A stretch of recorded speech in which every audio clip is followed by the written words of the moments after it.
Madame, Monsieur, bonsoir. Dialogue social au menu de questions d'actu ce soir, un des sujets les plus attendus de cette rentrée. Finalement, la hausse de 5% sera appliquée dès ce mois de septembre pour le salaire minimum, comme conclu lors du premier round du dialogue social entre le gouvernement actuel et les syndicats. C'était, rappelez-vous, en avril 2022. À partir donc de ce mois de septembre, le SMIC atteint cette barre psychologique, si on peut l'appeler ainsi, de 3000 dirhams.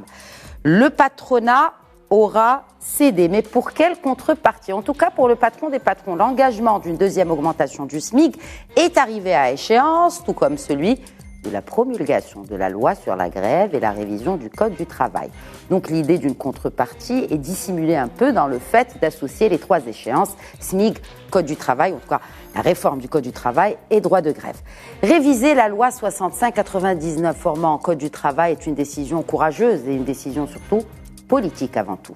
Notons enfin que depuis le lancement du dernier round du dialogue social au Maroc, le gouvernement met plus la lumière sur la démarche de ce dialogue que sur les résultats de ce dialogue. Que faut-il vraiment attendre du dialogue social? Nous avons posé la question à nos experts ce soir. Mais les syndicats, notamment la CDT et l'UMT, ne l'entendent pas de cette oreille.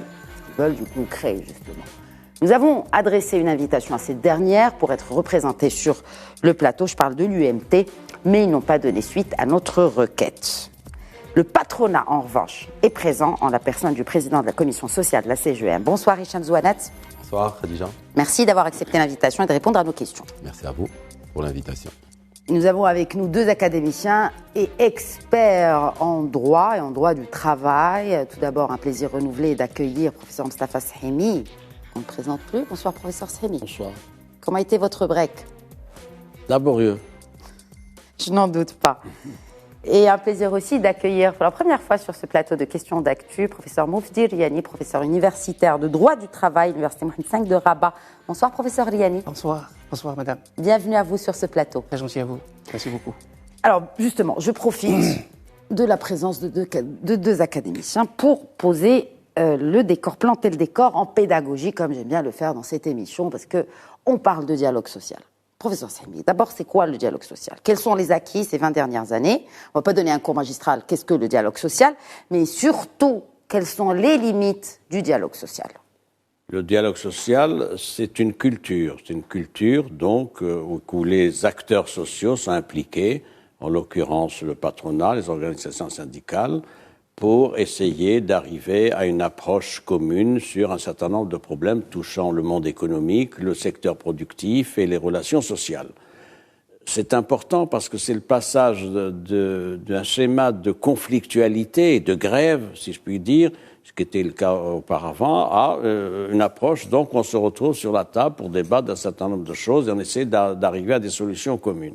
Vous avez parlé des limites du dialogue social. Effectivement, elles sont de divers ordres. Il y a une limite qui tient d'abord au fait qu'il y a une très faible syndicalisation du monde du travail. Je vais vous donner le chiffre, c'est 5%.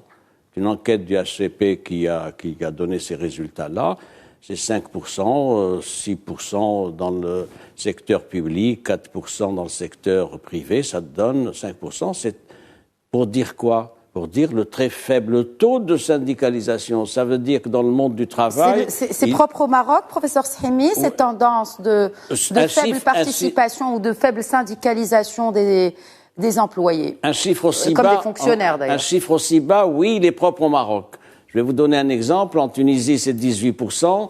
En France, c'est entre 8% en moyenne, avec un différentiel d'ailleurs secteur public, etc. Et puis, le grand différentiel, c'est évidemment les pays nordiques.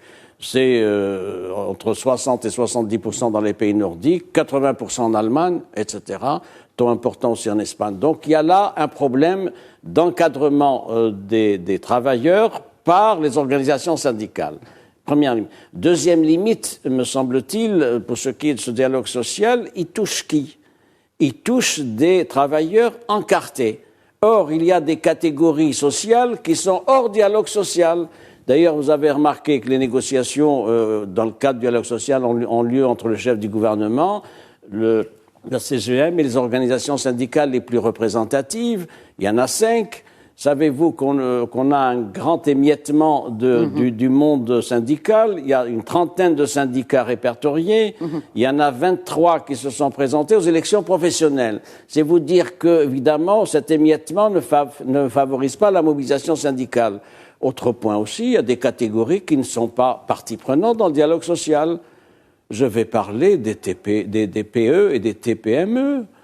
La question allait être adressée à Hicham Zouanat plus tard, mais là, vous prenez le lead. Vous prenez le lead, justement. Vous l'interpellez. Je vous laisse finir. Juste une réponse. Est-ce que, aujourd'hui, la CGM porte la voix de ces TPE et de ces PME? Je sais qu'il y a une commission qui est dédiée aux petites entreprises, mais réellement, alors qu'on connaît leur poids dans l'économie, combien sont finalement encartés à la CGM? La CGM est le porte-parole de l'ensemble des acteurs économiques. Ils sont plusieurs, ils sont plus que 94%, les TPME, 2% de PME, et je crois que les 2% c'est le GE, les grandes entreprises. C'est vrai que peut-être sur le plan visible, il y a beaucoup plus de patrons de grandes entreprises qui parlent. Quand on lit des enjeux, ils sont les gros employeurs, les grandes entreprises aussi, il ne faut pas les oublier, mais nous sommes le vrai porte-parole. En nombre aussi, elles emploient tout autant. Parce que s'il y a effectivement une grosse entreprise, il y a peut-être 150 petites entreprises qui emploient autant qu'une grosse entreprise. Mais nous sommes les vrais porte-parole des PME à travers aussi bien la commission PME que les fédérations. Si on prend que la fédération commerce et services, elle est presque à 100% de PME. De TPME. De toutes petites, surtout de toutes petites entreprises. C'est une généralisation et un raccourci. Je vais expliquer pourquoi. Est-ce que les représentants des PME et des TPME envoient au chapitre pour ce qui est des grandes décisions de la CGM? Je ne le crois pas.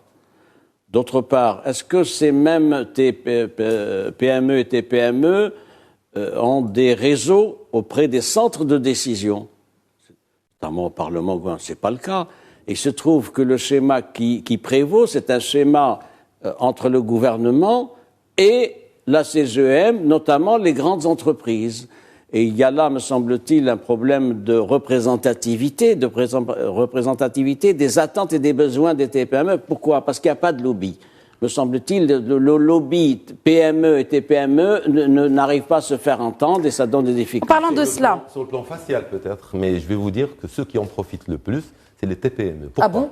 Pourquoi? Est-ce que vous... Oui, allez-y, je vous laisse répondre, pardon. La plupart des TPME n'ont pas de structure, que ce soit RH, sociale, financière, commerciale, capable de comprendre aussi bien une loi de finances, défendre les doléances. Et donc, la CGM se fait le porte-parole, aussi bien à travers tous les services qu'elle offre aux TPME, que ce soit développement des capacités de négociation à travers l'académie sociale, la collecte des données à travers l'exercice de PLF. Les grandes entreprises, ils parlent pour eux-mêmes.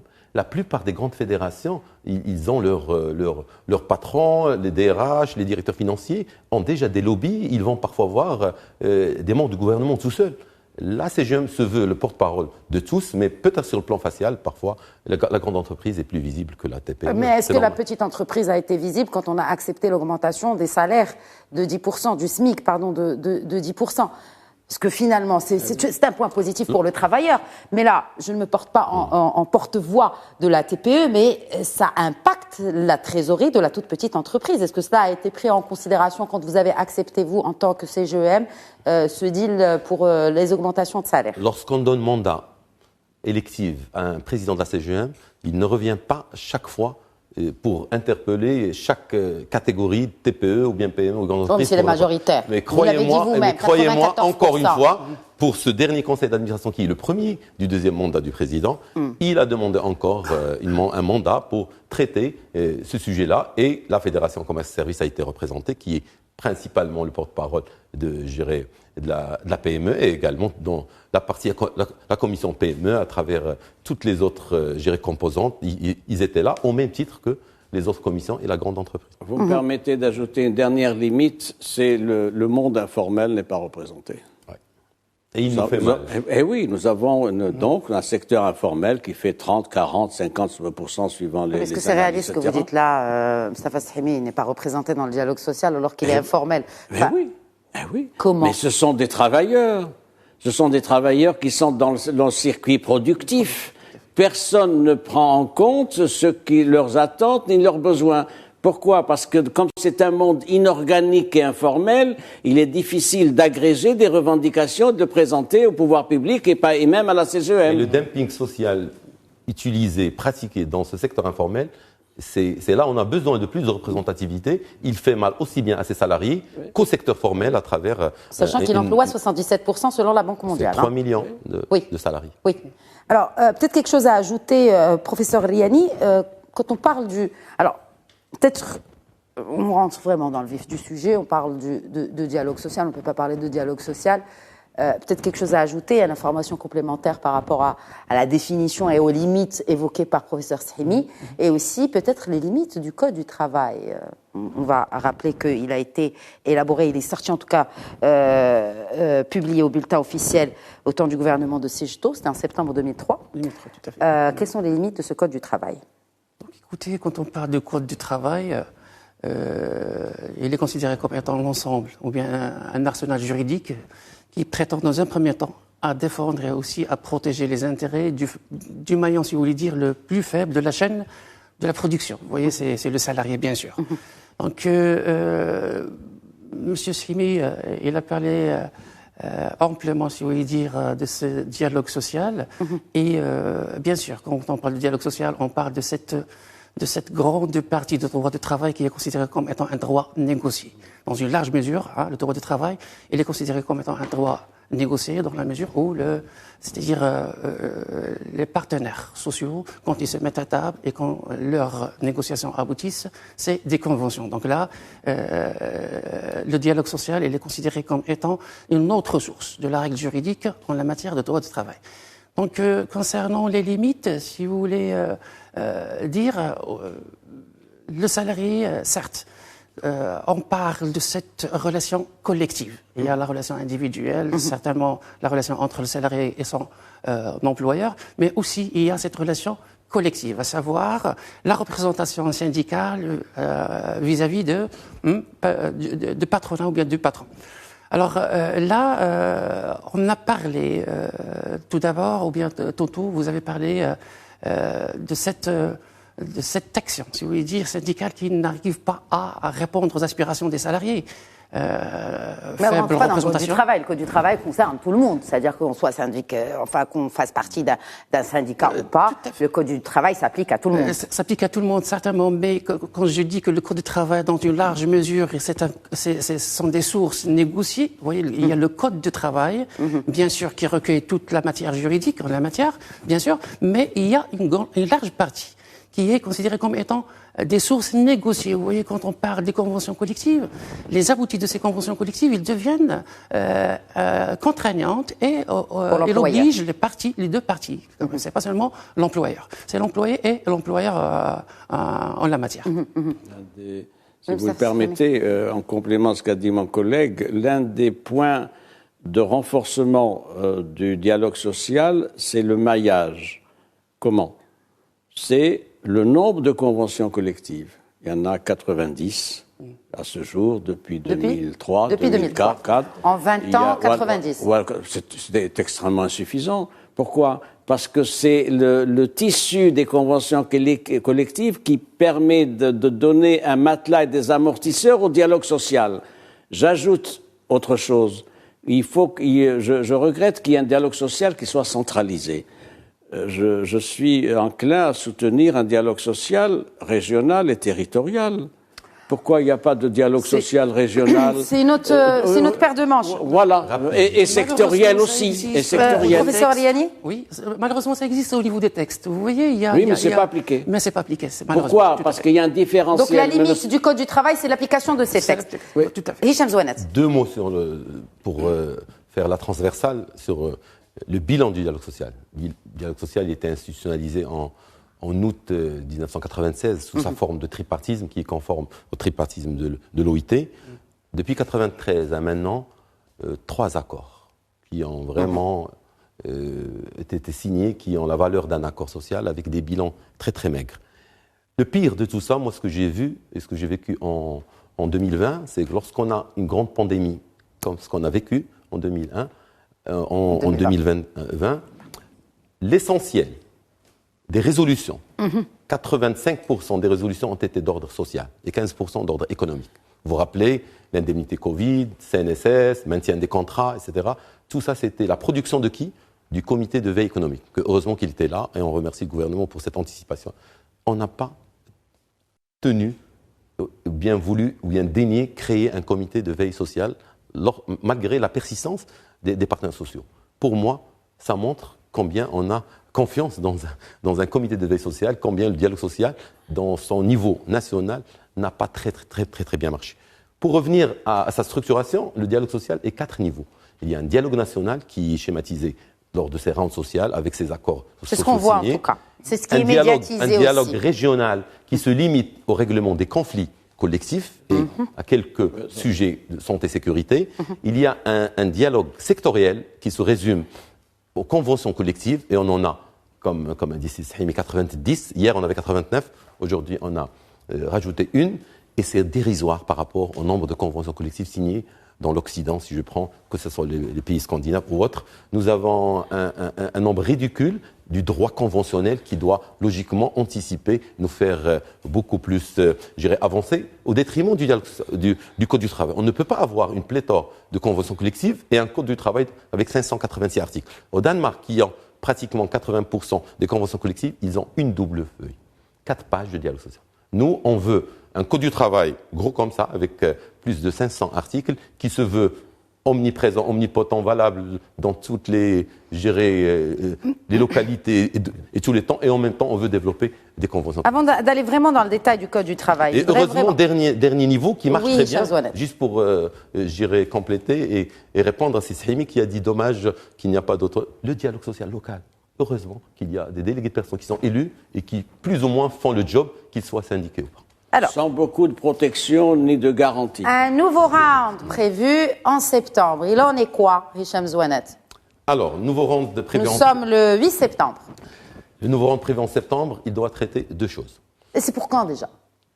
Normalement, ils doivent nous inviter dans les prochains jours, parce que lorsque on a signé un accord social le 30 avril 2022, on a signé avant l'accord social un document qui s'appelle l'institutionnalisation du dialogue social. L'institutionnalisation, il aurait pu avoir la forme d'une loi qui est opposable. On est parti avec, j'irai de manière prudente, vers d'abord une charte qui institutionnalise et qui, elle, a décrété ces 2 rounds-là. Le premier en septembre. Par an. 2 rounds annuels. Annuels. Le premier en septembre pour anticiper les besoins sociaux des 2 parties avant la loi de finances, en termes de préparation du PLF 2024, ou bien chaque année. Et le deuxième round en avril, en marge et la veille du 1er mai pour voir l'implémentation de ce qu'on a dit.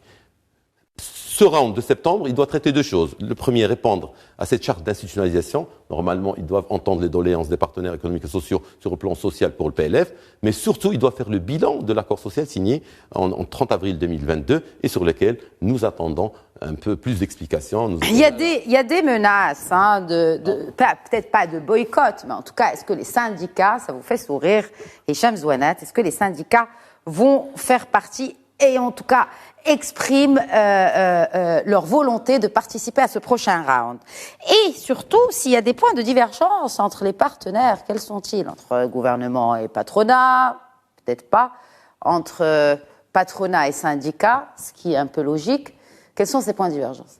Ça me fait sourire d'abord parce que lorsqu'on signe un accord social entre les 3 acteurs phares d'un pays qui sont le gouvernement, les acteurs sociaux, les acteurs économiques, on doit faire le taf. On doit commencer à implémenter. Nous, on est fiers de notre bilan d'avoir implémenté les 100% des engagements. Il ne se limite pas au SMIC. Il n'y a pas que la première augmentation de la tranche de 5%.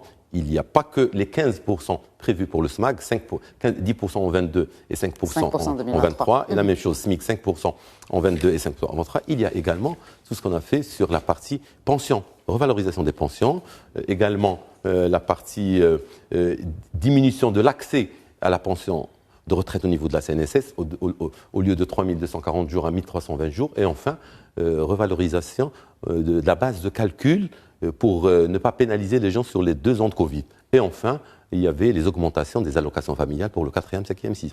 Nous avons fait le boulot à notre niveau et je crois, pourquoi j'ai souri, lorsqu'on est responsable, on s'assoit et on a pris 2 mois, 3 mois Pourquoi avant vous de dites signer. on a fait le boulot, ça implique ou ça Justement, induit que les syndicats n'ont pas fait le leur. Exact. On attend que les centrales syndicales et le gouvernement fassent leur part d'engagement en termes... Vous pouvez mettre des mots sur En termes sur ces de engagements. promulgation, tout simplement, promulgation de la loi sur la grève et amendement du Code du travail. Et pourquoi je dis ça? Ce n'est pas des doléances, c'est des doléances qui ne vont coûter aucun dirham, d'abord au gouvernement, ça ne va nullement impacter la loi de finances, premièrement. Deuxièmement, nous avons demandé la promulgation d'une loi de finances, d'une loi sur l'exercice du droit de grève qu'on attend depuis 60 ans, premièrement pour parachever notre Constitution, quand même, qui est le document le plus sacré de ce pays-là. Il n'est pas encore parachevé, il doit être parachevé par la dernière loi organique. C'est une loi organique. Et deuxièmement, parce que nous voulons anticiper toutes les crises sociales, parce que nous avons demandé une charte d'investissement. Une loi sur la grève doit accompagner cette charte d'investissement pour plus de création d'emplois. Deuxièmement, une loi sur le travail. Tout à l'heure, notre ami, et tout le monde le dit, d'ailleurs, je n'ai jamais corrigé, c'est la première fois que je vais le faire, tout le monde dit que le Code du travail était promulgué en 2004. On a l'impression qu'on vient d'avoir un nouveau Code. Le Code du travail 2004, 80% de son texte date de 30 ans avant. Uniquement 20%. C'est un ramassis de textes qui existaient. Ça veut dire que depuis plus d'un demi-siècle, on a un code du travail, alors qu'autour de nous, le monde a bougé, a shifté, une révolution technologique, numérique. Il est obsolète, il est révolu. Très obsolète, anachronique. Dans quel sens? Il n'y aurait aucune flexi-sécurité, alors que le monde... Pour qui? Vous savez, pour tout le monde. Pour l'employeur ou le salarié? C'est pour ça qu'on l'appelle flexi-sécurité. C'est une flexibilité responsable qui peut se décliner à 3 niveaux. Une flexibilité contractuelle, une flexibilité temporelle et une flexibilité pour gérer les crises sociales. Heureusement que les crises de pandémie, il y a eu un Parlement qui a fait de la production sauvage de lois et on a accompagné, sinon les contrats auraient été caducs, etc. Alors, justement, Mustapha Sremi, je vous vois... Oui, bien évidemment. Je voudrais réagir sur Bien ça. sûr. J'ai noté le satisfecit de la CGM, qui est légitime et justifié. Ça veut dire que les autres partenaires n'ont pas fait le job. Et je vais quand même vous donner un élément dans ce sens. Il y a un accord qui a été signé en avril 2022. Cet accord n'est pas totalement appliqué. Je vais vous donner 2 exemples. Il y a, pour ce qui est des mesures d'accompagnement, il était prévu un observatoire national du dialogue social. Il n'a pas vu le jour. Pourtant, c'est dans le contrat, c'est dans les accords. Il y a également une autre proposition qui avait été actée, c'est une académie de formation. De formation, donc, dans le domaine de l'emploi, du climat des affaires. Personne n'en parle, tout le monde regarde ailleurs. Alors, c'était du ressort de qui, tout ça? C'est dans l'accord. C'est dans l'accord, mais c'était de la responsabilité de qui? Du gouvernement. C'est l'exécutif, c'est le gouvernement qui doit créer ça. Je précise et que je corrige, je complète Sremi. Il y a eu 2 documents qui ont été signés le 30 avril. Une charte d'institutionnalisation du dialogue social et un accord social. L'accord social, c'est ce que j'ai dit, il était daté avec la non-réalisation. Elle date de plus de 6 mois, aussi bien pour la loi sur la grève que pour le Est-ce que dans cet accord social... Juste pour les 2 points qu'a soulevé Sremi, il relève de la charte et non pas de l'accord. Tout à fait. Et vous rajoutez également mais le la dispositif charte est un élément de l'accord. Voilà. C'est 2 documents différents. Autre interrogation, c'est le retard qui a été mis, vous l'avez relevé, pour ce qui est de l'application de l'augmentation du SMIC. Ce gouvernement a Il n'y a pas eu de retard, c'est ça. J'y viens. Non. Ce gouvernement a pris 3 semaines de vacances. C'est bien. Comme si on était au Danemark. 3 semaines de vacances, c'est beaucoup pour un gouvernement comme le nôtre, confronté à un certain nombre de défis, d'enjeux, etc. Je passe. Maintenant, l'application de l'augmentation de 5% du SMIC, c'était le 1er septembre. Il n'y avait pas matière à débat. Non, mais c'était parce qu'il y a eu des rumeurs. C'est que, effectivement, ça a été remis en cause jusqu'à ce que le patron des patrons, c'est Chakib Lelej, sorte avec une déclaration en rassurant ses salariés, ses smicards. Je finis quand même. Que effectivement la hausse est toujours d'actualité et qu'il respecterait ses échéances et il faut respecter toutes les autres échéances. Un gouvernement, il gouverne. Il y a un accord qui a été signé le 30 avril 2022. Il prévoit 5% d'augmentation du SMIC le 1er septembre. Le gouvernement n'a pas à attendre les états d'âme de la CGM, etc. Ils décident, et oui, ils décident le 1er septembre l'application. Est-ce qu'il y a eu marchandage indécent, comme le soulève l'UMT, je reprends les termes de l'UMT, ou en tout cas, est-ce qu'il y a eu chantage? Est-ce que la CGM a mis le dossier de l'augmentation du SMIC de 5%, les 5% restants, parce que la première partie a déjà été déboursée, contre la réforme de quelques amendements du Code du travail et le droit de grève? Hicham Zouanach, une fois pour toutes, oui ou non? Je vais vous répondre tous les deux. La première, c'est important ce qu'il a dit, et je vais expliquer. À chaque fois qu'il y a eu une augmentation de SMIC sur 2 tiers, c'est-à-dire une augmentation de 5 plus 5, les anciens gouvernements, ils signaient un seul décret d'augmentation des 2 années. Pour la première fois, et ça, on le met quand même au profit du gouvernement pour ne pas uniquement taper sur le gouvernement. C'est facile, et on en a tapé, et ils ont reconnu le retard, mais, et on peut le faire si on veut. Mais on doit également, je dirais, rendre à César ce qu'appartient à César. Pour une fois, le gouvernement n'a signé qu'un décret d'augmentation de septembre 2022, parce que la deuxième, elle était dans un tout indissociable. Nous, on n'a jamais fait de chantage, vous n'avez qu'à voir n'importe quelle déclaration. Ce n'est pas conditionné, mais c'est un tout indissociable. On est dans la sémantique. Vous dites c'est un tout indissociable. Ça veut dire que l'un dépend de l'autre. C'est-à-dire, si nous acceptons en tant que patronat, en tant qu'employeur, de céder pour les 5% restants, ça veut dire que vous devez vous engager, vous, en tant que gouvernement, de revoir le Code du travail et le droit de grève. Mais bien sûr, mais comment c'est une question de sémantique. comment on va financer des augmentations de salaire si on n'augmente pas la productivité à travers un amendement du Code du travail? Mais on ne l'a pas conditionné. Comment vous allez augmenter la productivité en revoyant le Code du travail? Mais bien sûr, la flexi-sécurité. Encore une fois. Tout ce que j'ai dit, les contrats d'intérim, Professeur, nous allons arriver au contrat d'intérim. Professeur Riani, flexi-sécurité, un peu de pédagogie, qu'est-ce que c'est pour les gens qui nous regardent? Moi-même, c'est un peu flou pour moi. Donc écoutez, quand on parle de cette notion, normalement on parle c'est la flexibilité. Donc la flexibilité aujourd'hui, il passe par la revisite des contrats de travail. Donc quand on parle de contrat par intérim, quand on parle de CDD qui était considéré à un certain temps comme étant un contrat d'exception, aujourd'hui il est omniprésent, il s'impose par excellence, parce que l'entreprise, comme vous savez, aujourd'hui, c'est-à-dire, il peut changer de peau avec l'évolution économique et le contexte socio-culturel, bien sûr. Donc, la flexibilité aussi, c'est les heures de travail. Et on a vécu une telle expérience avec la pandémie. Voilà, donc. Donc en fait, c'est la flexibilité et la sécurité. C'est la fin du CDI. C'est votre interprétation systémique de la flexibilité, excusez-moi. C'est votre interprétation, vous êtes libre. Vous savez quoi, comme ça on est équitable. Chacun va donner sa définition de la flexi-sécurité. Comme ça on est équitable sur ce plateau. On aurait vraiment aimé, je le rappelle encore une fois, avoir les syndicats. Nous avons contacté l'UMT, malheureusement, en vain. Flexi-sécurité, c'est une notion moderne dans les relations sociales qui a fait sa place et qui s'impose dans l'économie moderne. Je vous l'accorde. Cela dit, tel que c'est appliqué, ça sera appliqué, c'est la position syndicale qui est légitime, etc. Ils disent oui, mais ça systématise la précarité. La précarité du fait que les recrutements ne seront plus des recrutements sur la base de CDI, contrats de durée indéterminée, mais ça sera pratiquement des CDD, des contrats intérimaires, tout ça, etc. Vous ne pensez pas que c'est déjà le cas, Mustafa Srimi? Est-ce que la loi n'est pas détournée? Est-ce que les entreprises n'ont pas recours pour contourner ce Code du travail au contrat d'intérim? Il y a la pratique sociale. Les contrats d'intérim sont bel et bien agréés par la tutelle, par le ministère de l'Emploi. Il y a des entreprises je suis d'accord avec vous, sont spécialisées dans cela. Mais il y a une différence entre la pratique du droit du travail telle qu'elle est appliquée aujourd'hui par les entreprises. Je vais vous donner quand même des centaines de cas ou des milliers de cas que nous connaissons, où il y a des contrats de stage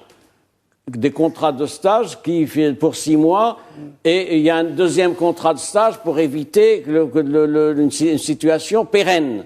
Voilà ce qui se passe dans Non, les mais c'est les entreprises. contournements de la loi. Et la bien loi est contourner. faite pour être contournée. Vous le savez Lorsqu'elle mieux n'est que moi, pas vous bien êtes faite. professeur de Je peux droit. expliquer. Elle est pas bien faite. Elle n'est expliquer. pas bien faite, c'est-à-dire Je peux que, en expliquer. d'autres termes, pourquoi Sisrimi parle de la fin du CDI, en gros, ça veut dire que, un peu comme ce qui se passe sous d'autres cieux, de l'autre côté de l'Atlantique par exemple, quelle que soit votre ancienneté, si votre productivité ou si votre patron, disons-le clairement, n'est plus satisfait par votre rendement, il met fin à votre contrat sans pour autant devoir vous payer des indemnités, comme c'est le cas aujourd'hui pour le CDI chez nous au Maroc. ça Vous me n'existe pas, permettez ça. d'ajouter, Ça n'existe pas, ça, pour le Khadija. débat, Aussi si bien à vous me l'étranger. permettez, vous me permettez d'ajouter un point pour être compris. Je suis un libéral. C'est ça, c'est pour ça que j'ai parlé Bien. des Je États-Unis. suis un libéral et je considère qu'aujourd'hui, dans le monde de contemporain, c'est fini les contrats de durée indéterminée. On ne peut pas recruter quelqu'un et le garder 30 ans dans une entreprise, etc., parce qu'il y a mais s'il est, nouvelles s'il est bon politiques. dans ce qu'il fait pendant les 30 ans, Mustafa mais il faut Srimi. laisser la faculté à l'entreprise de renouveler ou pas son contrat et Très d'apprécier bien. ses compétences. C'est encore vrai, si vous le permettez, pour ce qui est de la fonction publique. Nous avons un système rigidifié dans la fonction publique qui est le code de 58, où il y a des mesures pour l'appréciation des compétences, mais quand on rentre dans la fonction publique, c'est pour 30 ans, 40 Ad ans. vitam aeternam. Tout ça est à revoir. Hicham Zouanat. Alors, je vais expliquer la flexibilité, et on l'appelle flexibilité responsable, c'est la flexisécurité. Parce qu'il peut y avoir de la flexibilité sauvage, mais ce n'est pas ça ce qu'on veut. Je ne suis pas aussi libéral que Srimi, même si je représente le patronat ici au Maroc. On veut garder le CDI. Que quelqu'un passe 30 ans, 40 ans, on n'a pas de souci. On veut des contrats pour des activités saisonnières, on veut des contrats pour des suractivités, on veut des contrats, et c'est pour ça l'intérim a été créé. Pas Est-ce que vous avez vraiment besoin de ces contrats alors que Mais bien sûr, c'est vous ça avez ce les qui fait. contrats d'intérim, Oui, Hicham c'est Zouanat. uniquement ça, c'est ça. Alors les contrats d'intérim au Maroc, particularité dans le monde, 3 mois renouvelables une seule fois. 6. Montrez-moi un seul pays qui a ça. La plupart des pays qui sont déjà développés, qui n'ont pas besoin de cette flexibilité pour se développer encore plus, par rapport à des pays en voie de développement comme nous, ils ont entre 18 et 24 mois. Nous, ce qu'on demande quoi? Uniquement des contrats d'intérim de 6 mois renouvelables 2 fois. C'est tout. Parce que le problème, lorsque vous dites 3 mois renouvelables 2 fois, 6 mois, qu'est-ce qui se passe? 2 choses. Soit le gars, au bout de 6 mois, on lui dit merci, ton contrat, soit carrément on commence à bidouiller. Ce sont des gens qui commencent à transférer des gens d'un cabinet à un autre, d'un terme pour respecter son loi. Mais qui c'est qui perd? Mais c'est le salarié-là. Il a besoin de 18 mois d'employabilité pour qu'il soit employable aussi bien chez cette entreprise ou bien sur le marché marocain. Donc ce qu'on demande, c'est uniquement ça. On veut garder le CDI, on ne veut pas se séparer facilement des gens, mais on veut quelque chose de juste. Quand vous Pas dites, trop. ça veut dire que ce que vous ne demandez pas à pouvoir licencier Non, non. quand bon vous semble à l'entreprise, quand le salarié ne remplit plus ses engagements vis-à-vis de l'entreprise. Si on veut le faire partir parce qu'il ne remplit plus de droits, on lui donne son package, qui est prévu par la loi. Mais c'est la loi. Alors, on lui donne 1 mois et demi d'année d'ancienneté, plus les indemnités légales, licenciement. Donc ça, c'est la loi. Et deuxièmement, on veut quoi? On veut des contrats à temps partiel. Vous savez qu'on a 19% de taux d'activité féminine. C'est une honte pour ce pays. Et lorsque la plupart des femmes, ils veulent travailler à mi-temps, c'est notre, parce qu'ils veulent s'occuper de leurs enfants et c'est un métier noble. Mais ils veulent également travailler. On n'a pas de contrat à travail partiel. On veut, ça c'est ce qu'on appelle la flexibilité contractuelle. On veut également une flexibilité temporaire. On veut une annualisation de ton travail. Mais pas conditionnée par un article qui dit il faut aller faire un accord social. Le code du travail doit se suffire à lui-même et non pas renvoyer à chaque fois à un code. La même chose, lorsqu'il y a une crise courte, au-delà de 60 jours, on doit aller chercher un accord social. Pourquoi? Mais un code du travail doit se suffire à lui-même et non pas aller chercher l'avis d'un gouverneur. Au nom de quoi une autorité territoriale va me donner accord ou pas. Donc tout ça, Qu'est-ce qui bloque? Pourquoi ça n'avance pas? Mustafa Srimi, vous posez les questions à ma place. Je m'y emploie.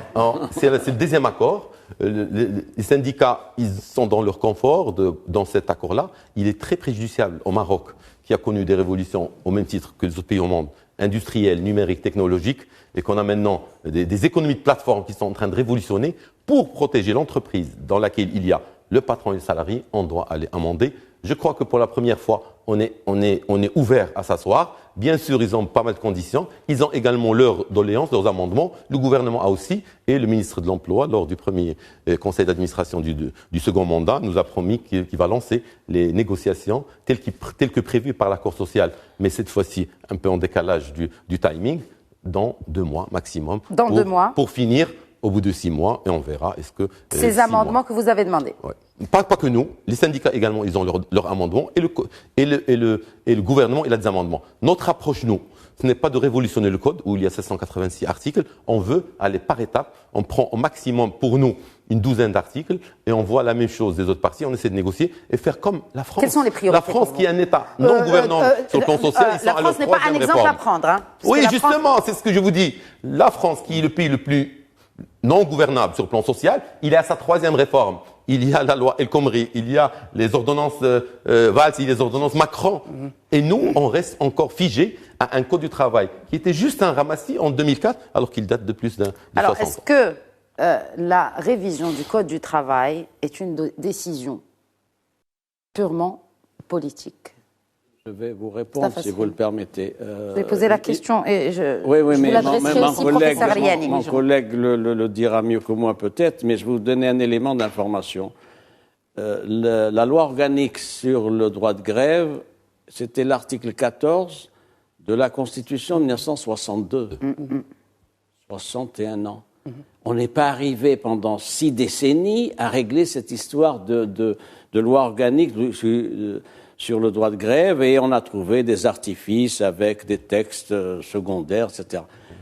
La question qui est posée est une question politique. Vous avez bien fait de le relever. Ce gouvernement est-il en mesure, d'ici la fin de l'année, comme prévu, le 1er janvier, de faire avancer un texte qui acte enfin un accord sur le Code du travail et juillet 2023 pour la modification, enfin le droit de grève pour janvier 2023 déjà c'était prévu, et juillet 2023 pour, c'est-à-dire que ce que vous dites en fait, parce que le gouvernement est déjà très en retard par rapport à l'échéancier dans l'accord. Mais maintenant, il y a un calendrier serré. C'est-à-dire, il faut absolument, d'ici le 31 décembre, est-ce que ce gouvernement est en mesure d'acter ou non la réforme du Code du travail et la réforme du droit de grève?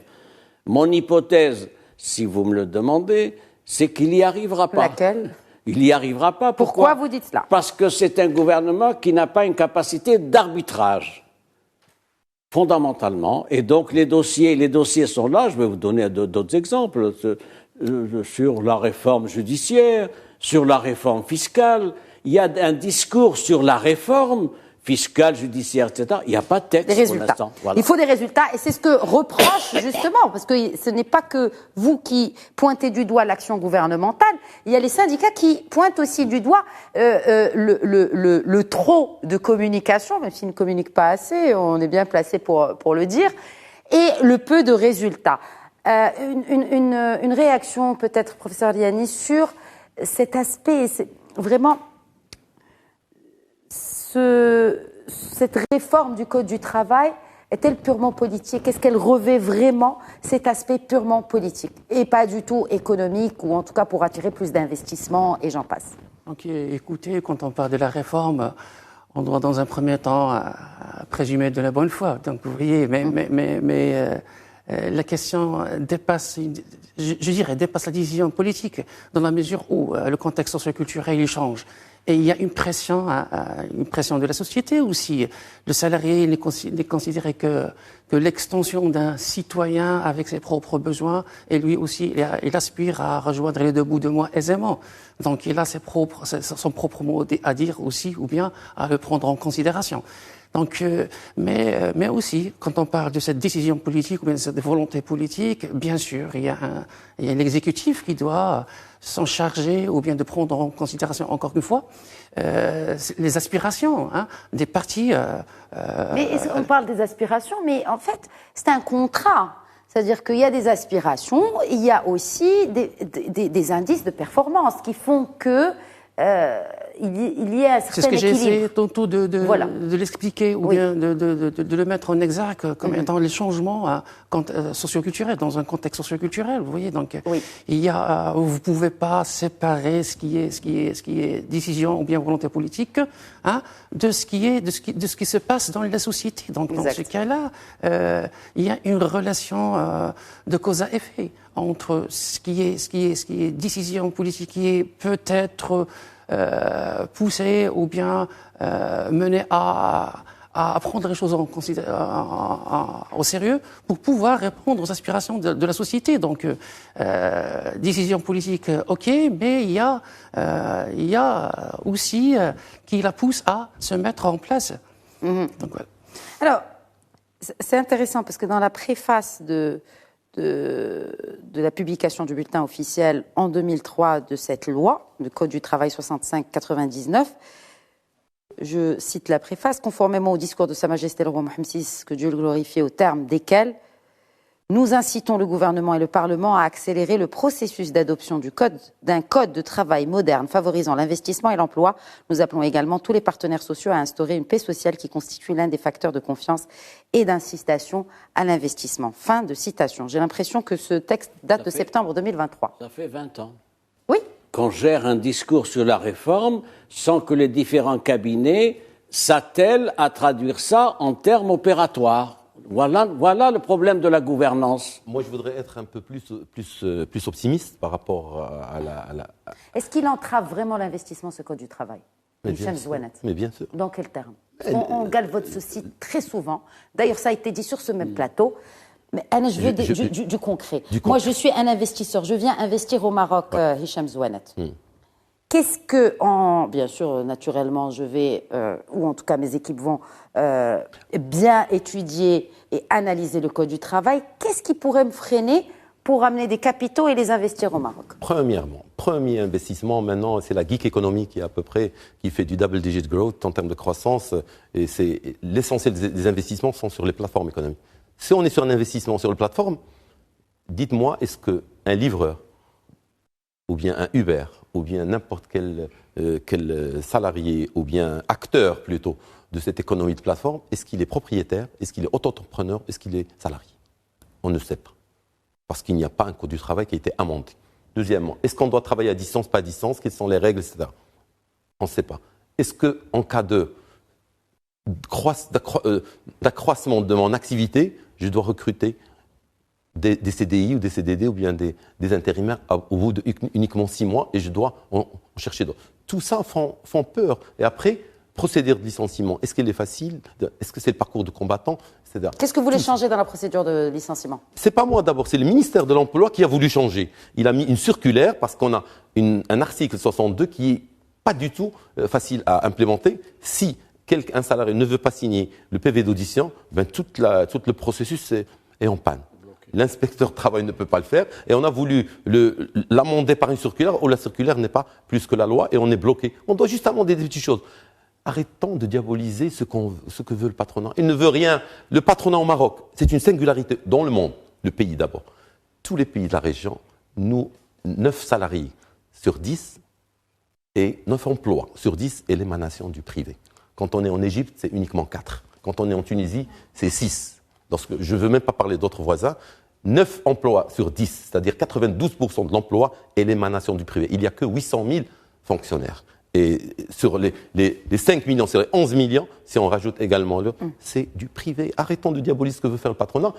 D'ailleurs, on veut aller par dose de 10, 20 articles pour aller changer, comme a fait des pays qui ne sont pas un bel exemple comme la France. On ne veut pas les suivre. On veut suivre l'Espagne et l'Italie qui l'ont amendé 4 fois.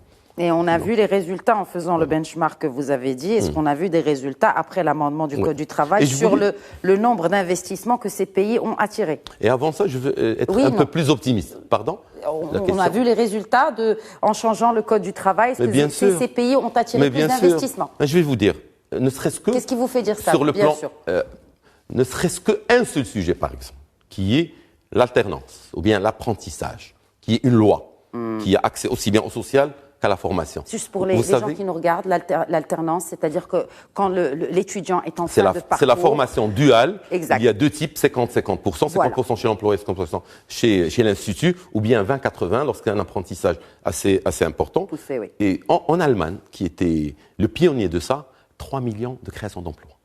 La France l'a suivi il y a 3 ans, 1 million. Vous vous rappelez lorsque la France avait 3 millions de chômeurs et luttait pour diminuer de 100 000, ils ont créé 1 million grâce à l'alternance. Ça, c'est des éléments de la loi qu'on n'a pas aujourd'hui. Si vous le permettez, le patronat n'est pas aimé au Maroc. Pourquoi ? Ça, c'est pas à moi de le dire. Peut-être qu'il y a également des choses à améliorer chez nous. Vous parlez de la CGM ou du secteur privé? Faut faire. Ça dépend de quel point de vue. Aimé ou mal aimé par qui? Je m'explique. Dans la culture populaire, ma question est celle-ci. Est-ce que le patronat est aimé ou pas? C'est une question. En tout cas, on va commencer à répondre aux nouveaux animateurs de cette séance-là. Moi, je pose une question. Franchement, moi, j'aimerais bien qu'on discute sur la base d'enquêtes scientifiques qui ont été faites et on peut être ouvert à ça. Mais la perception, je ne peux pas vous dire. Bien sûr, en général, le populisme, comme vous le dites, en général, il y a toujours, on oppose les patrons aux employés, même s'ils font un ensemble. Lorsque ça marche bien, c'est toute l'économie. Lorsqu'on les oppose trop, avec des divergences comme ça, soit on stagne, soit on régresse. Mais je veux surtout être un peu plus optimiste sur l'ancien sujet, sur est-ce que le gouvernement est capable d'implémenter ou pas ces réformes. Je vais vous dire 2 choses. Premièrement, jamais un gouvernement n'est venu, lors de sa première année, signer un accord social parce que nous souffrons.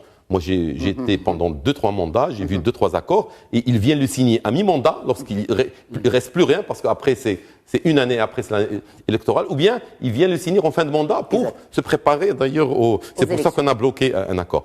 Celui-là, l'a signé en début de mandat, c'est une bonne foi, une bonne volonté pour essayer de l'implémenter. C'est pour ça qu'on est en train de discuter maintenant presque au bout de 2 ans. Deuxièmement, il faut faire la différence entre ces 2 lois. La loi sur la grève, sur l'exercice du droit de grève, est déjà dans le Parlement. Il a été introduit, d'abord validé en Conseil des ministres, présidé par Sa Majesté le Roi, et après, le 10 octobre, introduite dans le Parlement, et il est déjà dans le Parlement, elle va être discutée entre nous dans le Parlement, et il y a un jeu démocratique à travers les amendements, et elle doit être signée pour parachever, et doit être promulguée pour parachever notre Constitution. Et l'article 86 nous donne un délai de 5 ans qu'on a dépassé pour parachever. Et je suis beaucoup plus optimiste sur ça. Et elle va passer parce qu'on a mis, lorsque vous avez dit qu'elle garantit... Vous couper la poire en 2, pourvu que la loi sur la grève passe.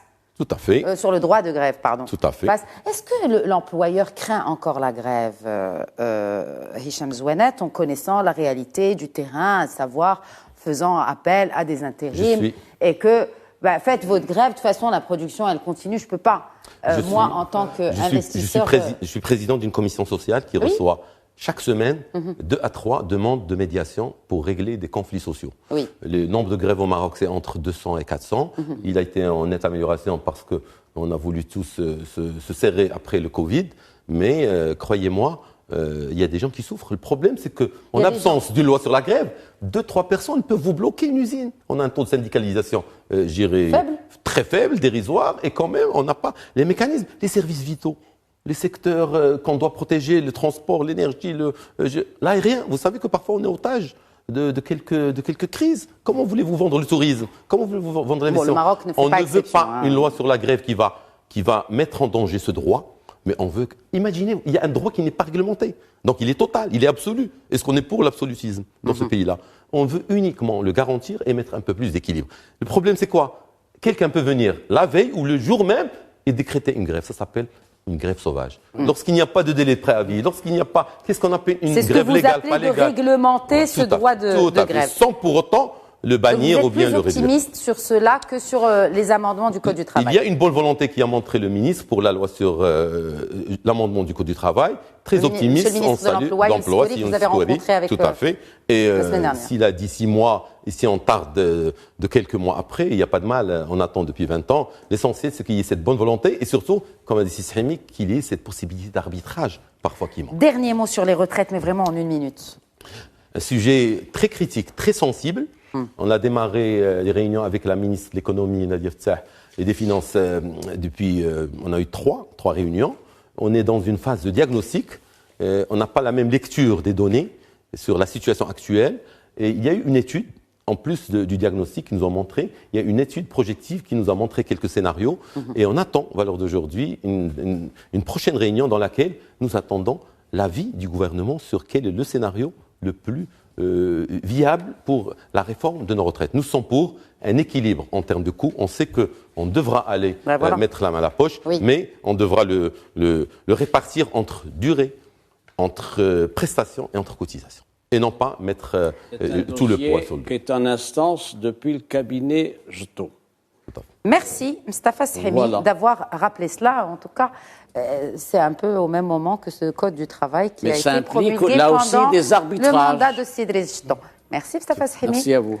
Merci à vous également, professeur Moufdi Riani. Merci d'avoir participé au débat. Et à vous aussi, Hicham Zouanat. Merci pour d'avoir joué le jeu du débat.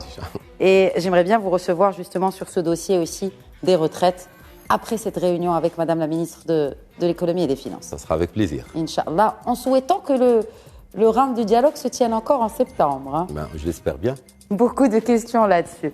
En tout cas, voilà, nous avons fait notre rentrée sociale aussi sur questions d'actu. Je souhaiterais vous remercier, vous également, pour votre fidélité à cette émission. Très bonne soirée.